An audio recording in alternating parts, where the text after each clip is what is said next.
माझ्या प्रिय मित्र आणि मैत्रिणींनो, गेल्या सोमवारपासून आपण उत्तर लेखनाचा प्रोग्राम सुरू केला होता. त्याचं नाव दिलं होतं आपण FAW. आता हा FAW म्हणजे फ्री आन्सर रायटिंग प्रोग्राम आणि हे सीझन 4 आहे. आहे ना. याच्या अगोदर 2023, 24, 25 हे तिन्ही सीझन आपण केलेले आहेत. त्याचे जे सगळे आहेत ते व्हिडिओ तुम्हाला या आपल्या अनोखी लाईव्हच्या प्लेलिस्टमध्ये पाहायला मिळतील. सेपरेट प्लेलिस्ट आहेत. हा जो उत्तर लेखनाचा प्रोग्राम आहे त्याच्यामध्ये आपण काय करतो की दर दिवसाआड एक प्रश्न देतो. मराठी साहित्य त्याचे म्हणजे आठवड्यामध्ये 2 मराठी साहित्याचे प्रश्न आणि 2 इथिक्सचे प्रश्न असे 4 प्रश्न आणि त्या 4 प्रश्नाचं उत्तर आपण दर रविवारी व्हिडिओच्या माध्यमातून देत असतो, एक नमुनात्मक उत्तरे म्हणून. ओके. तर गेल्या सोमवारपासून हे जे सुरू झालेलं आहे त्याचे जे उत्तर आहेत ते आपल्याला आता पाहायचे आहेत याच्यामध्ये. म्हणजे डे 1 टू डे 4 1 ते 4 या दिवसामध्ये जे काही प्रश्न दिले होते त्या प्रश्नाचं उत्तर आपल्याला पाहायचं आहे. ठीक आहे. मग तुम्हाला कळलं थोडक्यात काय आहे. तर मग पाहूया लगेच जास्त पुढं म्हणजे जास्त इकडं तिकडं न जाता आपण हे इथिक्स आणि साहित्याचे जे काही प्रश्न दिले होते त्या प्रश्नाचं उत्तर आपल्याला पाहायचं आहे. पाहण्या अगोदर हॅलो नमस्कार प्रिय मित्रांनो, मी अमोल तुमचं अनोखी लाईफमध्ये स्वागत करतो. तर करूया सुरुवात. तुम्हाला याची जर PDF पाहिजे असेल तर अनोखी लाईफचं टेलिग्राम चॅनल आहे. अनोखी लाईफचं टेलिग्राम चॅनल आहे, तिथं तुम्ही जॉईन करू शकता किंवा तुम्ही हे ॲप आहे अनोखी लाईफचं ॲप ते पण जॉईन करा याचे PDFसाठी. ओके. तर या 2026च्या किंवा सीझन 4च्या पहिला प्रश्न होता पहा मराठी साहित्याचा. भाषेशिवाय माणसाला सहज अभिव्यक्त होणे हे वास्तविक नाही, साधार स्पष्ट करा. काय पहा म्हणजे प्रश्न बऱ्याच वेळा अशा प्रकारे येतात जसं की निसर्ग साध्य आहे का प्रयत्न, भाषा ही निसर्ग साध्य आहे का प्रयत्न साध्य आहे, भाषा ही अभिव्यक्तीचं साधन आहे, माध्यम आहे, किंवा भाषा ही व्यवहाराचं हे आहे ते आहे. म्हणजे काही अतरंगी प्रश्न होतात. त्याच प्रकारचा हा प्रश्न तयार करण्याचा एक भाग आहे. प्रश्न काय आहे पहा. भाषेशिवाय माणसाला सहज अभिव्यक्त होणे हे वास्तविक नाही, साधार स्पष्ट करा. पहिलं सुरू उत्तर लिहित असताना कधीही प्रश्न समजून घ्यायचा आणि त्याच्यानंतरच उत्तर लिहायचं असतं पहा. कारण दिसायला सहज दिसतं पण उत्तर लिहायला तुमच्याकडे तो कंटेंट असायला हवा. ठीक आहे. तर ज्यांनी उत्तर लिहिलं नाही आणि त्यांना वाटतं की लिहायला पाहिजे तर त्यांनी उत्तर लिहू शकता व्हिडिओ स्टॉप करून आणि पुन्हा ह्याचं उत्तर तुम्ही पाहू शकता की कसं लिहिता येतं याच्यामध्ये. त्याच्यानंतर उत्तर लिहित असताना मराठी साहित्यामध्ये काही महत्त्वाच्या गोष्टी असतात पहा, की जर स्पष्ट करा किंवा विश्लेषण करा असे शब्द आले तर उत्तर नेहमी तुम्ही पॅराग्राफमध्ये लिहा. ठीक आहे. कार्य लिहा, उद्दिष्टे द्या. असं जर असेल तर ते तुम्ही पॉईंट वाईज लिहू शकता. परंतु प्रयत्न करा की उत्तर लिहित असताना जर असे शब्द येत असतील शेवटी तर उत्तर हे परिच्छेदामध्ये किंवा पॅरेग्राफमध्ये असलं पाहिजे. ओके. आता आता हा जो प्रश्न आहे, भाषेशिवाय माणसाला सहज अभिव्यक्त होणे वास्तविक नाही. म्हणजे थोडक्यात भाषा नसती तर असा पण तुम्ही विचार करू शकता. याला असे बी म्हणजे तुम्ही याला काउंटर प्रश्न बी करू शकता की भाषा नसती तर माणूस कसा अभिव्यक्त झाला असता? झाला असता तर तितक्या सहज झाला असता का? म्हणजे आज जे आपण सुरळीतपणे बोलतो पहा. तुम्ही असा विचार करा ना, तुमच्या जीवनातली जर भाषा काढून टाकली तर तुमचं जीवन आहे काय? म्हणजे आज तुम्ही मोबाईल वापरता, टेक्नॉलॉजी वापरता, कितीतरी गोष्टी वापरता, परंतु त्याच्यात जर भाषाच नसती तर हे टेक्नॉलॉजी, हे विज्ञान हे कुठं असतं? प्रश्न आहे ना, कुठं असतं हे? म्हणजे तसंच हा प्रश्न आहे पहा. तर आपण प्रश्नावर राहूया त्याच्यामध्ये. तर भाषेशिवाय माणसाला सहज अभिव्यक्त होणे हे वास्तविक नाही.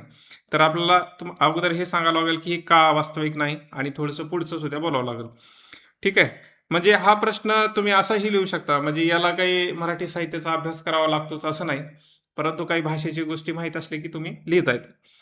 तर पहिल्या सुरू तर तुम्ही काय करा, ह्या भाषा म्हणजे काय याच्यानुसार तुम्ही त्याची व्याख्या करा. त्याचं इंट्रोडक्शन होतं. उत्तर लिहित असताना जे नवीन विद्यार्थी आहेत पहा त्यांना मी जरूर सांगतो की कुठलाही विषय असो तो त्याचं इंट्रोडक्शन जरूर करायचं. मराठी साहित्यामध्ये करायचं म्हणजे करायचं. आणि इंट्रोडक्शन करत असताना भलं मोठं पॅराग्राफ असू नये. सुरुवातीचं पहा, ही पहिला जो पॅराग्राफ दिसतोय तुम्हाला किती छोटा आहे. इंट्रोडक्शन हे खूप कमी शब्दामध्ये असलं पाहिजे, ना की पूर्ण मोठा पॅराग्राफ जोडलाय. ज्यांनी ही चुका करतात ते चुका करू नका. तर काय आहे पहा, आपण भाषेपासून सुरुवात करूया. मूळ आशयाशी कार्यकारण संबंध नसलेला दोन्ही संकेतांनी बनलेली आणि समाज व्यवहाराला सहाय्यभूत अशी एक भाषा पद्धत आहे. भाषा काय आहे? मूळ आशयाशी काही कार्यकारण संबंध नाही. मी तर समजून सांगत नाही, फक्त मी व्याख्या देतोय की आपण जे बोलतो ते दुसऱ्यापास तर पोहोचत नाही, पोहोचल किंवा पोहोचत नाही, परंतु जे बोललो ते तर कळतंय ना. पहा उदाहरणामध्ये मी एखाद्याला म्हटलं की तू गाढव आहेस. ठीक आहे. मी काय म्हटलं, तू गाढव आहेस. मी खरंच त्याला गाढव म्हटलो का? नाही ना. मग प्रेमानं बोललो म्हणजे काय, मूळ आशय काय होता आणि त्याच्यापासून पोहोचला काय, हा वेगळा गोष्ट आहे. कळतं ना, ज्याला कळतं त्यांनी हे समजून घ्या, की मी आपण सहज आपल्या मित्राला गाढव म्हणतो, परंतु खरं गाढव असतो का? नसतो ना, प्रेमानं म्हणतो तसं. म्हणजे मूळ आशय वेगळा आहे, पण पोहोचतो वेगळा. परंतु या काळामध्ये जी काही एक व्यवहार घडतो, तो व्यवहार तर घडत आहे ना, त्याला भाषा म्हणतात. पहा, मूळ आशयाशी कार्यकारण संबंध नसलेल्या दोन्ही संकेतांनी बनलेली समाज व्यवहाराला सहाय्यभूत अशी भाषा एक पद्धत असते. ओके. आता पहिली आपण ह्याचं काय केलं, इंट्रोडक्शन केलं. आता मूळ जो काय प्रश्न आहे त्याशी प्रश्नाशी जोडून तुम्ही पहा, भाषा हे काय आहे. प्रश्न काय होता, परत एकदा पहा. भटकंती न होण्यासाठी प्रश्न वारंवार पाहायचा. भाषेशिवाय माणसाला सहज अभिव्यक्त होणे हे वास्तविक नाही. ठीक आहे. तर मुळात उत्तर कसं लिहिले पहा. मुळात पहिला पॅराग्राफ याचा, मुळात भाषा ही संकल्पना मानवी उत्पत्ती आहे, कारण आपणच निर्माण केलेली आहे.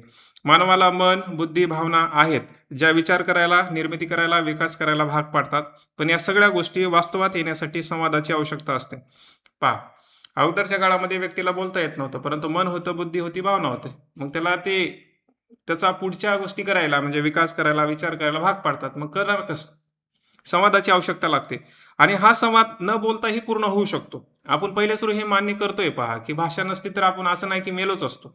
जीवन जगलो असतो ना. जसं पहा, मूकबधीर असतात, है ना, ज्यांना बोलता येत नाही, असतात ना, परंतु त्यांनी संवाद करतात. म्हणजे मूकबधीर लोकांचा संवाद पूर्ण होतो, पण त्यांची व्याप्ती, स्वरूप खूपच मर्यादित स्वरूपाचं असतं. कारण ते काय बोलतात आपल्याला कळत नाही. कळतं का? ठीक आहे. पाहिलं उदाहरण देऊन आपण सांगतोय, की संवाद होऊ शकतो, परंतु तो कसा आहे, लिमिटेड आहे. यामुळे मानव ज्या गोष्टीची इच्छा, अपेक्षा मनात धरतो, त्याची पूर्तता सहजरित्या पूर्ण होत नाही. आणि हीच कसर काय कोण भरून काढते, भाषा. तर हा पहिला पॅराग्राफ झाला. पहिल्या पॅराग्राफमध्ये आपण काय सांगितलं, की वास्तविकता हे पण आहे, की तुम्ही भाषेशिवाय जगू शकता, परंतु ज्याची व्याप्ती, मर्यादा, स्वरूप हे खूप लिमिटेड आहे. तुमचा पूर्ण विकास होणार नाही त्याच्यामध्ये. पुढं काय म्हणतोय पहा मी या उत्तरामध्ये, संकेत प्रणाली व्यवस्था अगोदरच समाजात असल्यामुळे त्याला ध्वनीचे रूप प्राप्त झाले, की समाज व्यवहार सुरळीत बनतो. म्हणजे अगोदरच आपण कशाला काय म्हणायचं हे आपण ठरवले असतं, फक्त आपण बोलतोय.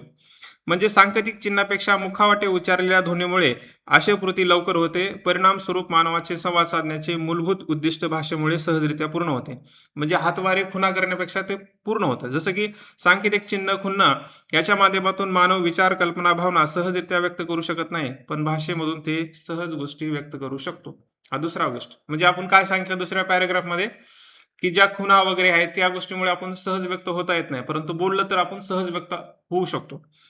तर पुढं काय, भाषा ही गुंतागुंतीची प्रक्रिया असली तरी मानवाला अभिव्यक्त होण्यासाठी सांकेतिक चिन्ह खुणापेक्षा अधिक सक्षम व व्यवहारी उपयोगी प्रणाली आहे.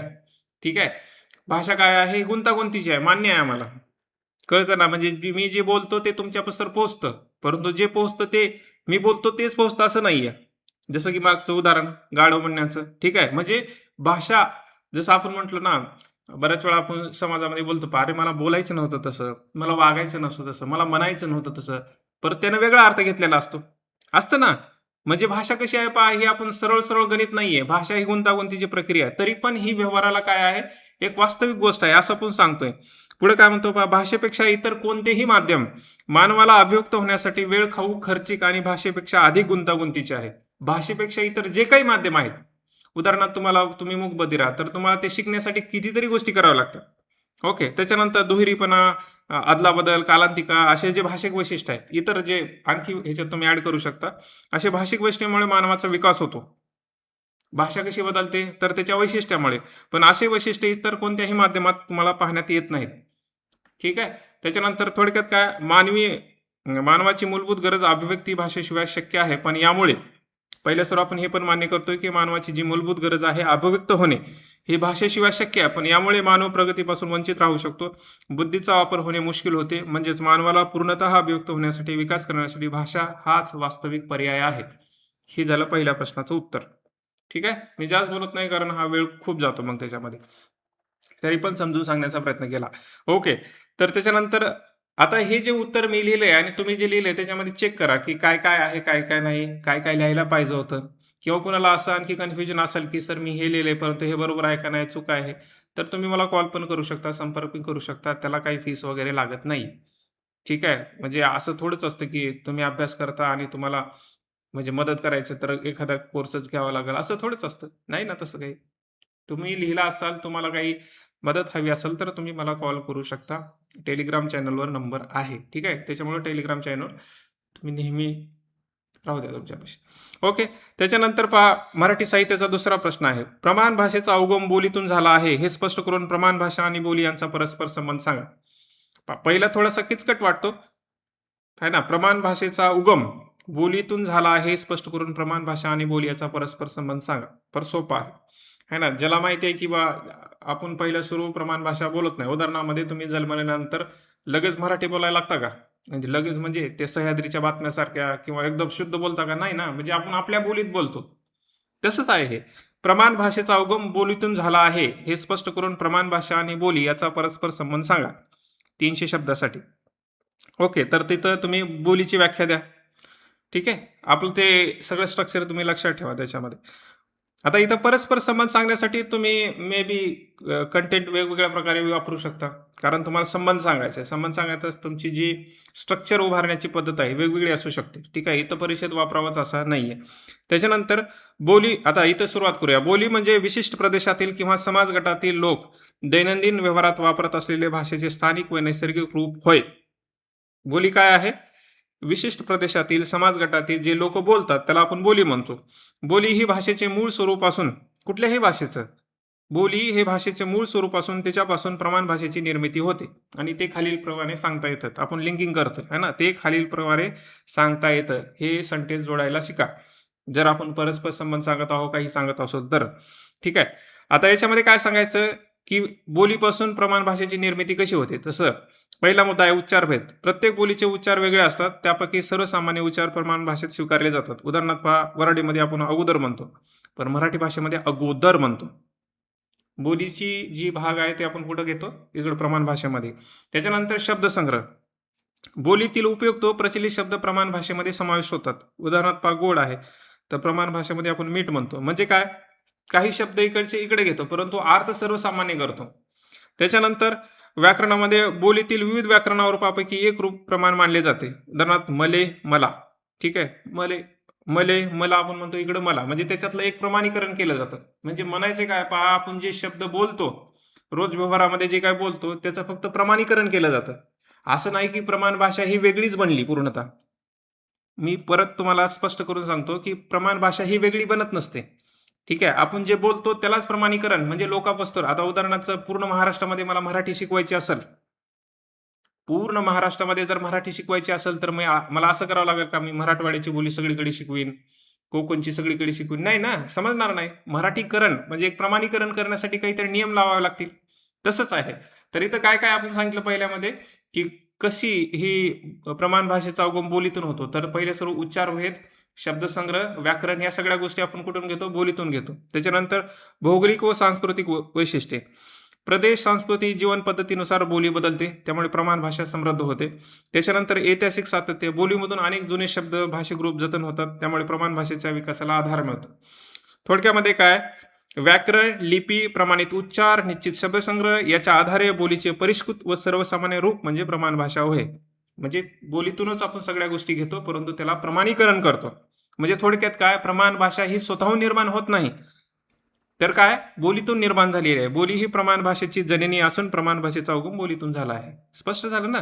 म्हणजे आपण काय सांगितलं याच्यामध्ये की जे जे प्रमाण भाषेमध्ये गोष्टी आलेल्या आहेत म्हणजे प्रमाण भाषेमध्ये जे उच्चार आहे, शब्दसंग्रह आहे, व्याकरण आहे किंवा इतर बऱ्याच गोष्टी आहेत त्या कुठून आलेल्या आहेत? बोलीतून आलेल्या आहेत. फक्त आपण त्याचं प्रमाणीकरण केलेलं आहे म्हणून प्रमाण भाषेचा उगम बोलीतून झालेला आहे असं पहिलं है ना. जो पहिला प्रश्न आहे त्याच्यातला अर्धा प्रश्नाचं उत्तर झालं. त्याच्यानंतर काय? परस्पर संबंध सांगा. तर इथं तुम्ही परस्पर सांगत असताना पॉईंट वाईज बी लिहू शकता. जसं की साधर्म्य, वैधर्म्य. बोली आणि प्रमाण भाषा यांच्यात काही समान गुण असतात आणि काही वैशिष्ट्य असतात. जसं की प्रमाण मराठी भाषा आणि वऱ्हाडी बोलीमध्ये काही समान गुण आहेत, काही त्याच्यामध्ये फरक पण सापडतो. त्याच्यानंतर प्रमाण भाषा ही केंद्रस्थानी असते आणि तिच्या सभोवताली कोण असतं? बोली असतात. तर अशा प्रकारे जसं की मराठी भाषा किंवा मराठी भाषेच्या येणाऱ्या बाकी ज्या आपल्या भाषा आहेत म्हणजे कोकणी असेल, वऱ्हाडी असेल त्याच्यामध्ये पण मराठी केंद्रस्थानी आहे. म्हणजे कोकणामध्ये गेलात तरी मराठी शिकवली जाते, मराठवाड्यात आला तरी मराठी शिकवली जाते. बोली तर आहेत तरी पण मराठी शिकवली जाते. तर प्रमाण भाषा ही केंद्रस्थानी असते. त्याच्यानंतर पहा आकलन क्षेत्र.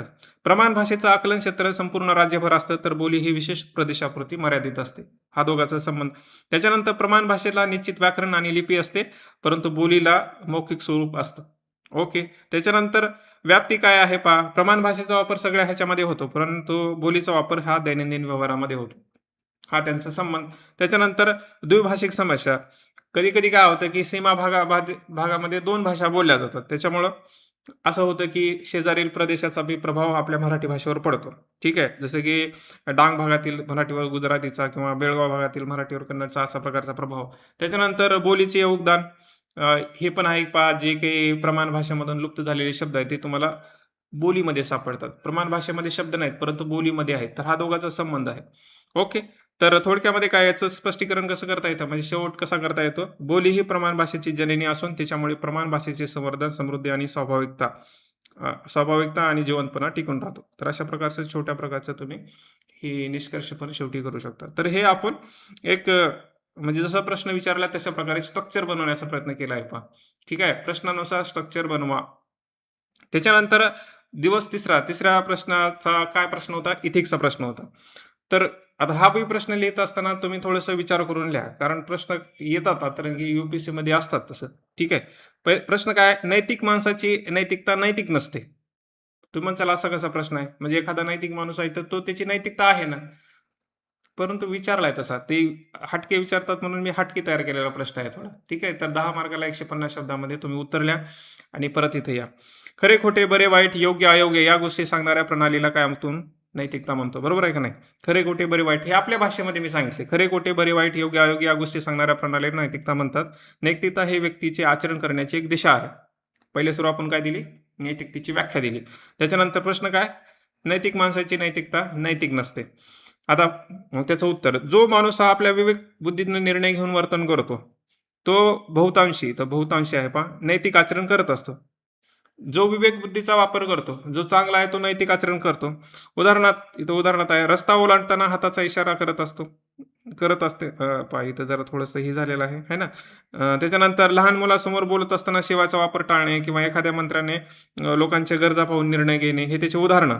म्हणजे काय की एक विवेक असणारा व्यक्ती म्हणजे चांगला असणारा व्यक्ती तो चांगला निर्णय घेतो, म्हणजे चांगले आचरण करतो, त्याचे उदाहरण तुम्ही तुमच्या भाषेतले उदाहरण द्या. म्हणजे नैतिक माणसाला नैतिकता सांगण्याची आवश्यकता नसते. पहिल्या ह्याच्यामध्ये आपण सांगितलं की जो व्यक्ती नैतिक असतो तो नैतिक आचरण करत असतो. पर पुढं काय, नैतिक माणूस हा बऱ्याच वेळा वेळ स्थान काळ म्हणजे वेळेच्या पुढे जाऊन वर्तन करत असतो. ठीक आहे, बऱ्याच वेळा स्थान काळ वेळ इथं बोलण्यामध्ये आहे ना, स्थान काळ वेळ यांच्या पुढे जाऊन वर्तन करत असतो.